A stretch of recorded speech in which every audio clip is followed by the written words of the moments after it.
in the truck driving program. We start one class cycle in the fall of the year, so late August or September, and then after the Christmas holidays and break, we start another class cycle, and then we also run one 10-week class, usually over the summer.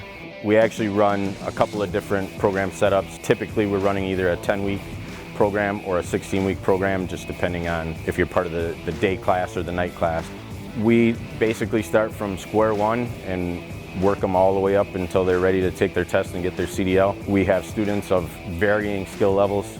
Some students come in with more knowledge than others, but we have plenty of students that may have never even set foot in a truck before or been even this close to one. So we can work with just about anyone and get them from square one all the way to the finish line without too much issue usually. Might not be what you think, but when you get in and finally get hands-on with the instructors and everything with the trucks, backing, shifting, how to drive on the road, they take the pressure off. It get easier, get better, way more confident from when I first started. It's a nice environment. Going from zero experience now and out on the road daily. Shaky at first, but through the week you gain confidence. You're used to scenarios on the road, but it's a good program. It is great hands-on, one-on-one time, and great instructors. I love it here. It's fun. It's good to look forward to coming here every day. Most of what we do is actually out here working with the trucks, and while they're here at CVTC, they're pretty much